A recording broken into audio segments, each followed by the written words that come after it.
मेधा शुरू से ही पढ़ने में होशियार और मेधावी छात्रा थी।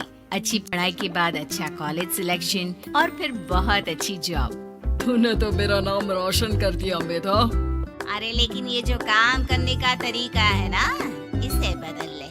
18 घंटे काम करेगी तो कल को बच्चा कैसे संभालेगी? तुम्हारी तरह पागल नहीं हूँ माँ जो बच्चे और परिवार में फंस जाऊँ। मैं तो जिंदगी खुल कर जीऊंगी। सब कहने की बात होती है बेटा, अपने बच्चे का सुख हर कोई चाहता है। वक्त बीतता है और मेधा की शादी हो जाती है। शादी के कुछ सालों में ही मेधा एक सुंदर से बेटे की माँ बन जाती है। अरे यार, मेरी मैटरनिटी लीव खत्म हो रही है, क्या करें? माँ भी नहीं आ सकती, कैसे मैनेज करूँ? ऐसा करते हैं, इसके लिए केयर टेकर रख लेते हैं, वो देखा करेगी। मेधा को पति की बात जच जाती है और वो केयर टेकर की तलाश शुरू कर देती है। एक दिन उन लोगों के घर एक महिला आती है जो दिखने में पढ़ी लिखी लगती है। जी, क्या काम है आपको? मैम, मेरा नाम स्नेहा है। आपका एड देखा केयर टेकर का, क्या मैं आपके यहाँ काम कर सकती हूँ? हाँ, क्यों नहीं, लेकिन आप तो अच्छे घर की लगती हैं, फिर नौकरी क्यों? दरअसल मेरे ससुराल वालों ने मुझे घर से निकाल दिया क्योंकि मैं माँ नहीं बन सकती और माता पिता भी नहीं है इस दुनिया में। तो अरे कोई बात नहीं, तुम लक्ष्य को ही अपना बच्चा समझो और यहीं रहना, और किसी भी चीज की जरूरत हो ना तो बता देना। नेहा खुशी खुशी लक्ष्य को संभालने लगती है। रात घर पर आती है। अरे क्या बात है स्नेहा, तुमने खाना नहीं खाया क्या? अरे दीदी, आपका बेटा टाइम दे तब ना। अरे तो जब वो सोता है तब खा लिया करो। तब तो मैं इसके पास ही बैठी रहती हूँ। कोई मच्छर या कीड़ा काट ले लक्ष्य को तो अब आप पकड़ो, मैं खाना खा लेती हूँ। स्नेहा वहाँ से चली जाती है। बहुत ही अच्छे से ख्याल रख रही है ये लक्ष्य का।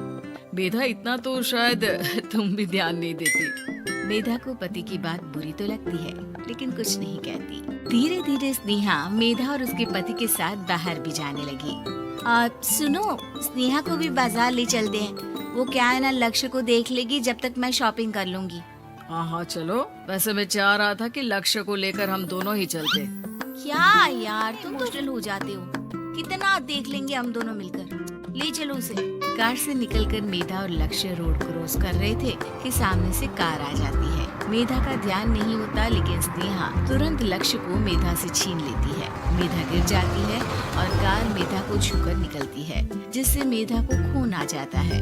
पति मेधा को हाथ देकर उठाता है। स्नेहा लक्ष्य को लेकर गले लगाई रहती है। थैंक्स स्नेहा, मैंने तो ध्यान ही नहीं दिया था कि कार आ रही है। स्नेहा का गुस्सा मालकिन पर टूट पड़ता है।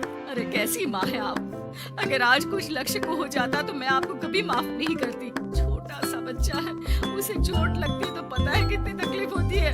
पति भी स्नेहा को देखने लगता है कि उसे क्या हो गया। मेधा को स्नेहा पर काफी गुस्सा आ जाता है। घर आकर कहती है, स्नेहा, माना तुम लक्ष्य को बहुत प्यार करती हो, लेकिन वो मेरा बेटा है।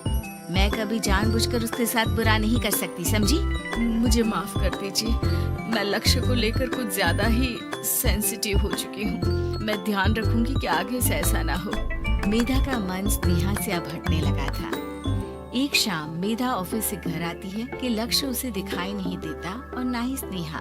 वो स्नेहा के कमरे में जाती है जहाँ दोनों सो रहे होते हैं। अरे स्नेहा, लक्ष्य को आज इस कमरे में क्यों सुला दिया? दीदी, मुझे नींद आ रही थी, ऐसे में उसे कमरे में अकेले लिटाना मुझे ठीक नहीं लगा। मेधा बच्चा उठाने लगती है कि स्नेहा टोक देती है। रहने दीजिए ना दीदी, सो रहा है, फालतू में नींद खराब हो जाएगी। मेधा को गुस्सा आ जाता है और वो बच्चा उठाकर वहाँ से चली। अगले दिन मेधा स्नेहा को बुलाती है, साथ में एक और लड़की खड़ी होती है। स्नेहा, अब तुम अपना कुछ और देख लो। हम लोगों को नई केयर टेकर मिल गई है, तुम इस हफ्ते घर छोड़ देना। स्नेहा का मन लक्ष्य को छोड़ने का नहीं करता, लेकिन नौकरी तो नौकरी होती है ना। स्नेहा घर से चली जाती है। धीरे धीरे महीने और साल बीतते जाते हैं और लक्ष्य एक नौजवान लड़का हो जाता है। लक्ष्य, आज मुझे मंदिर जाना है, ले चलोगे? ठीक है माँ, एक काम करके अभी वापस आता हूँ, तब तक आप और पापा दोनों तैयार हो जाइए। दोनों तैयार होकर बैठ जाते हैं लेकिन लक्ष्य काफी देर तक नहीं आता। अरे मेधा, फोन तो करो लक्ष्य को, देखो क्या हो गया उसे। मेधा फोन करती है तो पता चलता है कि लक्ष्य का एक्सीडेंट हो गया है और वो सिटी अस्पताल में है। जल्दी चलिए, पता नहीं कैसा होगा मेरा बेटा। चिंता ना करो, सब ठीक होगा। मैं भी कार निकालता हूँ। दोनों मियाँ बीवी अस्पताल पहुँचते हैं, जहाँ वो लोग देखते हैं कि लक्ष्य बिस्तर पर पड़ा होता है। एक महिला इन्हें यहाँ लेकर आई है, वो वहाँ बैठी है। लेकिन फिलहाल तो आप लोगों को इनके लिए किडनी का प्रबंध करना होगा। एक्सीडेंट में इसकी किडनी डैमेज हो गई है। मेरी ले लीजिए डॉक्टर साहब, मेरे बेटे को बचा लीजिए। नहीं नहीं, आप माँ हैं, आपकी नहीं ले सकते, पिता की भी नहीं। आप किसी रिलेटिव या दोस्त से पता कर लें और हाँ थोड़ा जल्दी करें क्योंकि देर होने से मामला बिगड़ सकता है। मेधा बैठकर रोने लगती है कि वहाँ डॉक्टर आ जाते हैं। जिस औरत ने आपके बेटे को यहाँ भर्ती कराया था वो अपनी किडनी आपके बेटे को देना चाहती है। कौन है वो, कहाँ है वो? स्नेहा आ जाती है। स्नेहा तुम? मैं लक्ष्य को पहचान नहीं पाई थी, लेकिन आप लोगों को देखकर समझ गई कि ये लक्ष्य है, इसलिए वापस आ गई। मैं अपनी किडनी आपके बेटे को देना चाहती हूँ। मेरी अपनी तो कोई औलाद नहीं, लेकिन लक्ष्य में मैंने हमेशा अपना बच्चा देखा। तुम धन्य हो स्नेहा, जो इतने साल में भी लक्ष्य को भूल नहीं पाई। सही मामले में तो वो तुम्हारा ही बच्चा होगा, क्योंकि जन्म भले ही